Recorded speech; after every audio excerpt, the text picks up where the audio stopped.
मनीष कश्यप मामले में बिहार की राजधानी पटना से एक बहुत ही बड़ा अपडेट आ रहा है। ब्रेकिंग न्यूज आ रही है और दरअसल बताया जा रहा कि पटना हाई कोर्ट ने मनीष कश्यप को 11 जुलाई की तारीख दी है और 11 जुलाई की सुनवाई में तमिलनाडु की मदुरई पुलिस को मनीष कश्यप को बिहार लाने के लिए पटना हाई कोर्ट के समक्ष प्रस्तुत करने का आदेश जारी कर दिया है। यानी कि मनीष कश्यप 11 जुलाई को बिहार की राजधानी पटना आ सकते हैं और सुनवाई में शामिल हो सकते हैं।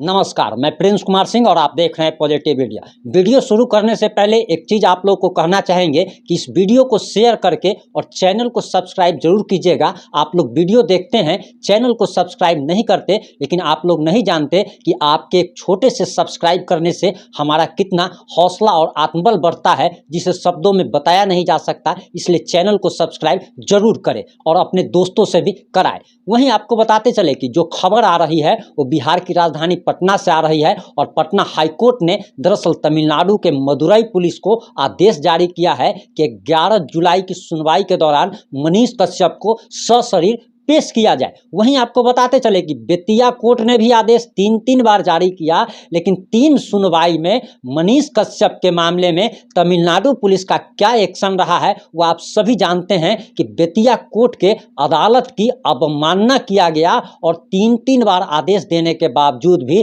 तमिलनाडु की मदुरई पुलिस ने मनीष कश्यप को बेतिया कोर्ट लेकर नहीं पहुंची और ये लगातार अवमानना का मामला है। वहीं अब इस मामले में पटना हाईकोर्ट ने आदेश जारी किया है। वहीं आपको बताते चले कि पटना हाईकोर्ट ने दरअसल किस मामले में इस आदेश को जारी किया है, आपको इस बात को जानना बेहद ही ज़्यादा जरूरी है। और मनीष कश्यप के ऊपर अभी जो सारी जो मुसीबतें चल रही हैं या पटना हाईकोर्ट में क्या हुआ है, इस वीडियो में हम पूरे विस्तार से आपको बताने जा रहे हैं। अगर आप मनीष कश्यप के समर्थक हैं तो इस वीडियो को आप जरूर से जरूर पूरा अंत तक जरूर देखिएगा। सबसे पहले आपको बताते चले कि आर्थिक अपराध इकाई ने जो मामला दर्ज किया था, इसी मामले में पटना हाईकोर्ट के विशेष न्यायालय में मनीष कश्यप का स्पीडी ट्रायल चलाया जा रहा है। और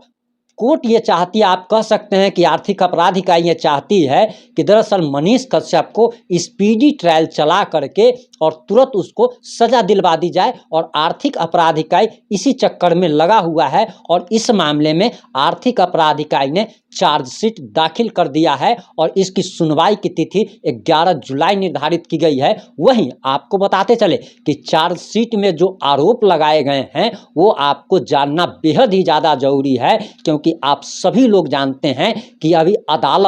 अदालत का क्या रुख रहता है और किस व्यक्ति के प्रति क्या रुख रहता है, ये हम अपनी रिपोर्ट में आज आपको दोपहर में ही बता चुके हैं। वहीं आपको बताते चले कि दरअसल मनीष कश्यप के ऊपर जो चार्जशीट में जो आरोप लगाए गए हैं उसे जानना आपको बेहद ही ज़्यादा जरूरी है। सबसे पहला आरोप जो लगा है मनीष कश्यप पर कि नेपाली नागरिक के साथ पार्टनरशिप करने का, यानी कि मनीष कश्यप जिस सस्तक न्यूज को चलाते हैं उसके पार्टनर जो है वो नेपाली नागरिक है, नेपाल का वो नागरिक है, लेकिन उसको बिहार का गलत आईडी, मतलब आप कह सकते हैं कि आधार कार्ड वोटर कार्ड बनवा दिया गया और उसको भारतीय नागरिक घोषित कराया गया। तो ये जो मामला है, यानी कि ये जो आरोप जो लगा है और इस बारे में साक्ष्य भी जो प्रस्तुत किए गए हैं, ये काफ़ी गंभीर आरोप एक तरीके से कहा जा सकता है कि किसी दूसरे देश के नागरिक को आप इस देश का साबित करते हैं। ये एक बहुत गंभीर आरोप चार्जशीट में लगाया गया है और जो चार्जशीट में आरोप लगाया गया है वो जानकारी आपको हम दे रहे हैं। दूसरा जो आरोप है फेक वीडियो का है और उसके बाद सिर्फ फेक वीडियो ही नहीं बल्कि ये चार्जशीट में लिखा गया है कि दरअसल जो डेटा का जो इस्तेमाल किया गया और जो मनीष कश्यप ने मोबाइल छुपाया था, जिस मोबाइल की तलाश में दिल्ली, नोएडा में और पटना और बेतिया में छापेमारी की गई थी, जिस मोबाइल की तलाश में, उस मोबाइल से जो डेटा निकला है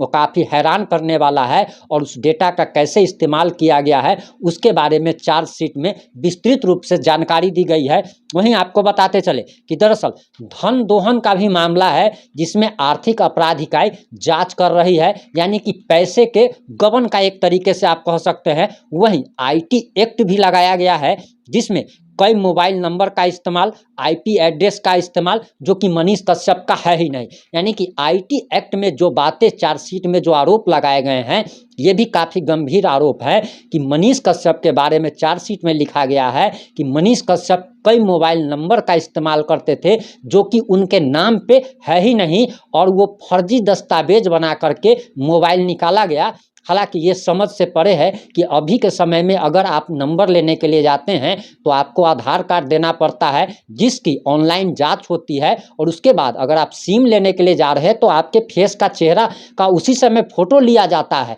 तो आखिर ये कैसे गलत हो सकता है, ये तो खैर अब आर्थिक अपराध इकाई ही बता पाएगी। लेकिन एक और जो गंभीर आरोप जो लगाए गए हैं उसे जरा समझने की कोशिश कीजिए कि आईपी एड्रेस का अलग अलग इस्तेमाल किया गया है, और आईपी एड्रेस का जो इस्तेमाल किया गया है वो दरअसल कभी दिल्ली से, कभी बेंगलोर से, कभी कर्नाटक से, कभी मुंबई से, कभी कोलकाता से, कभी पटना से। यानी कि जो आईपी एड्रेस के बारे में बताया जा रहा है, ये वीडियो अपलोड के संबंध में बताया जा रहा है। आप इस बात से समझने की कोशिश कीजिए एक छोटा सा उदाहरण के जरिए कि अभी ये वीडियो आप पॉजिटिव इंडिया चैनल का जो भी वीडियो देखते हैं वो जो अपलोड तो कहीं ना कहीं से किया जाता होगा। इसको हम लोग अपलोड करते हैं तभी तो आप यूट्यूब पे या फेसबुक पे कहीं पे भी देख पाते हैं। तो यूट्यूब पे या फेसबुक पे हम जो अपलोड करते हैं तो हमारे पास 1 या 2 डिवाइस है या 3 डिवाइस है, और हम किसी एक जगह से ही जहाँ पे भी हमारा ऑफिस होगा, मान लीजिए कि हमारा ऑफिस अगर पटना में है तो हम पटना से ही इसको अपलोड करेंगे, यानी कि आईपी एड्रेस पटना ही बताएगा। लेकिन मनीष कश्यप के सस्तक न्यूज चैनल पर जो भी वीडियो अपलोड किया जाता है या मनीष कश्यप के फेसबुक पेज पर जो भी वीडियो अपलोड किया जाता है उसके बारे में आर्थिक अपराध इकाई का कहना है कि दरअसल कई डिवाइस का प्रयोग किया जाता है, यानी कि दर्जनों डिवाइस का प्रयोग किया जाता है लैपटॉप का, मोबाइल का अपलोड करने में, और ये सारी डिवाइसेज संचालित देश के अनेक राज्यों से की जाती है। यानी कि बम्बे से भी कुछ वीडियो, अगर एक दिन में 5 वीडियो आ रहा है तो समझ के चलिए कि एक वीडियो कहीं कोलकाता से अपलोड किया गया, कहीं बेंगलोर से अपलोड किया गया, और कहीं कर्नाटक से, तो कहीं दिल्ली से, तो कहीं पटना से, तो कभी कोलकाता से, मतलब देश के अनेक राज्यों से अपलोड किया जाता है। ये आरोप लगाया गया है। उसके बाद अगला जो आरोप है ये भी काफ़ी गंभीर आरोप है कि दूसरे व्यक्ति के आधार कार्ड का इस्तेमाल कर बैंक अकाउंट खुलवाने में, यानी कि किसी दूसरे व्यक्ति का आधार कार्ड, पैन कार्ड का इस्तेमाल किया गया आखिर बैंक अकाउंट खुलवाने में। ये भी समझ से परे है, क्योंकि बैंक तो वेरीफाई करती है और आजकल आधार से पैन कार्ड लिंक है, तो आखिर ये कैसे हो सकता है। खैर आर्थिक अपराध इकाई अगर कह रही है तो ज़रूर उसके पास कुछ ना कुछ साक्ष्य होगा, लेकिन हालांकि ये संभव तो नहीं दिखता, और इसमें से हम इसके बारे में आपको बाद में बताएंगे। लेकिन आप ये जान करके चलिए कि पैसा ट्रांजैक्शन में भी अनियमितता का आरोप लगा है, और ये भी गंभीर आरोप है। और वहीं आर्थिक अपराध इकाई ने चार्जशीट में ये बात भी साफ साफ कही है, जो कि काफ़ी गंभीर बात है, और आप सुन करके आपका कलेजा दहल जाएगा कि आर्थिक अपराध इकाई का कहना है कि इस प्रकार का जो भी आरोप लगा है इसके लिए मनीष कश्यप की पूरी संपत्ति जो है,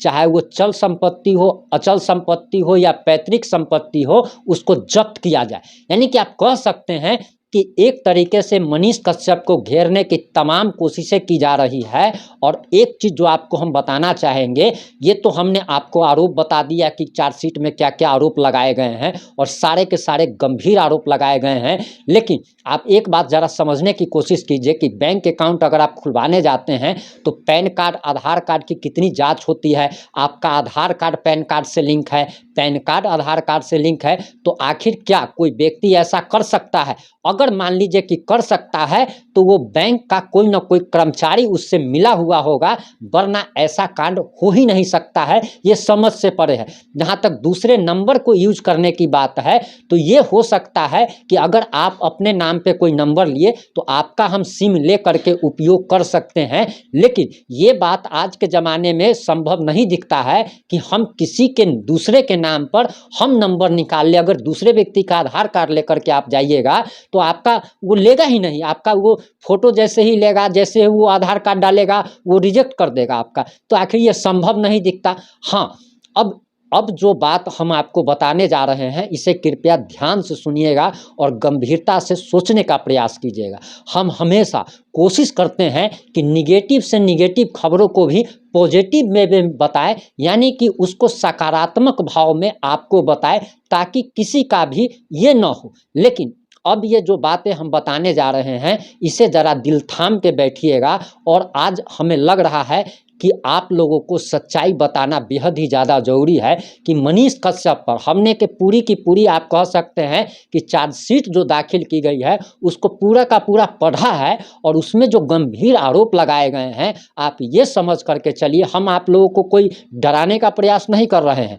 लेकिन जो हकीकत है वो आपको बताना बेहद ही ज़्यादा ज़रूरी है कि जिस प्रकार से चार्जशीट में आरोप लगाए गए हैं और अदालत का जिस प्रकार का मनीष कश्यप के पक्ष में आप कह सकते हैं कि रवैया है हाई कोर्ट से लेकर के सुप्रीम कोर्ट तक, उस हिसाब से ये कहना अब एकदम आसान तरीके से है कि दरअसल मनीष कश्यप को बहुत बुरी तरीके से फंसा दिया गया है और मनीष कश्यप का हाल फिलहाल जेल से निकलना संभव नहीं दिख रहा है। और ये बात हम इसीलिए कह रहे हैं क्योंकि कोर्ट का जिस प्रकार का मनीष कश्यप के पक्ष में रवैया है और आज दोपहर में हमने जो आपको बताया है कि तीस्ता सितलवार को जिस प्रकार सुप्रीम कोर्ट से इसी मामले में राहत दी गई और तीस्ता सितलवार वो महिला है जिसने फेक मतलब कि गवाह प्रस्तुत किए, मतलब कि गवाह को कैसे होता है ट्रेंड करना कि आदमी को किसी फेक आदमी को कहना है कि तुमको ये बात बोलना है कोर्ट के सामने में जा कर के, फेक गवाह तैयार करने वाली महिला, प्रधानमंत्री के खिलाफ साजिश रचने वाली महिला को सुप्रीम कोर्ट बेल दे देती है, रात में 10 बजे बेल देती है। लेकिन मनीष कश्यप के मामले में जिस प्रकार का कोर्ट का रवैया हो, चाहे वो बेतिया कोर्ट का रवैया हो, पटना हाई कोर्ट का रवैया हो या फिर सुप्रीम कोर्ट का रवैया हो, हालांकि किसी कोर्ट पर टिप्पणी नहीं करनी चाहिए, लेकिन ये कहते हुए हम अपने आप को रोक नहीं पा रहे हैं कि आखिर जो कोर्ट का रवैया है वो साफ साफ दर्शाता है कि इस देश में गरीब और अमीर के लिए 2 कानून हैं और जज लोग जो हैं वो दोनों के लिए अलग अलग न्याय और कानून व्यवस्था को अप्लाई करते हैं और इस देश में गरीब को न्याय मिलना काफ़ी मुश्किल है। और उसमें भी मनीष कश्यप जैसे लोगों को जो कि सरकार के खिलाफ बात करता है, सरकार के भ्रष्टाचार को दिखाता है, उसके लिए अभी जेल से निकलना काफ़ी मुश्किल दिख रहा है। और ये बात हम इसीलिए कह रहे हैं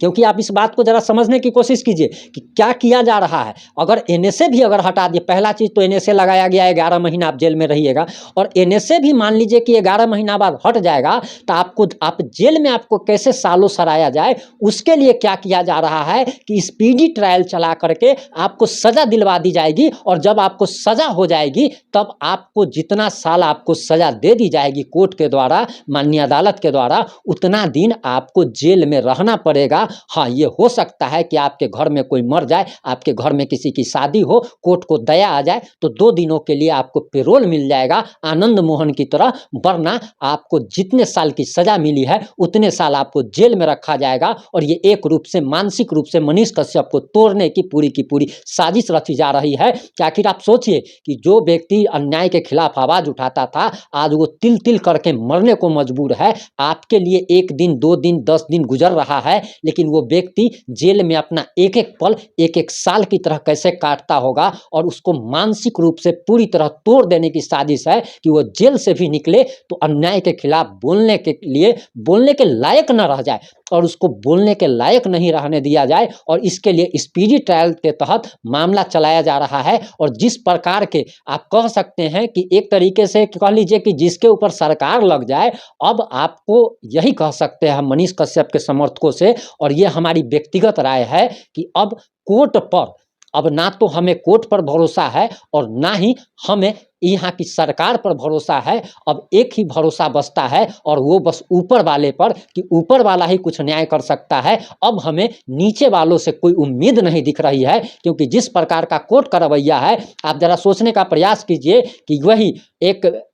उसका नाम हम भूल रहे हैं, वो मुस्लिम है जो कि हमेशा फेक न्यूज़ फैलाता है, वो व्यक्ति, हम उसका नाम आपके सामने स्क्रीन पे आ जाएगा वीडियो जब एडिटिंग हो रहा तब, उस व्यक्ति के बारे में आखिर वो जब गिरफ्तार होता है फेक न्यूज़ के मामले में तो कोर्ट उसके मामले में क्या कहती है कि ये पत्रकारिता का मतलब चौथे स्तंभ के बोलने पर प्रतिबंध लगाया जा रहा है, अभिव्यक्ति की आज़ादी है, इस व्यक्ति को शाम के 6 बजे तक इसको रिहा किया जाए और 6 बजे तक अगर रिहा नहीं किया गया तो हम कार्रवाई करेंगे और मैं खुद इसकी निगरानी करूंगा। ये सुप्रीम कोर्ट के मुख्य न्यायाधीश माननीय चंद्रचूड़ साहब कहते हैं और आप एक बात जान लीजिए कि वही जज साहब मनीष कश्यप के मामले में सुनवाई से इनकार कर देते हैं और वही बेतिया कोर्ट के अवमानना 3 बार तमिलनाडु पुलिस करता है, लेकिन उस तमिलनाडु पुलिस पर कोई कार्रवाई करने की हिम्मत बेतिया कोर्ट नहीं दिखा पाता है। लेकिन अगर आपके ऊपर अगर एक बार अगर नोटिस आ गया और अगर आप कोर्ट का अवमानना कीजिएगा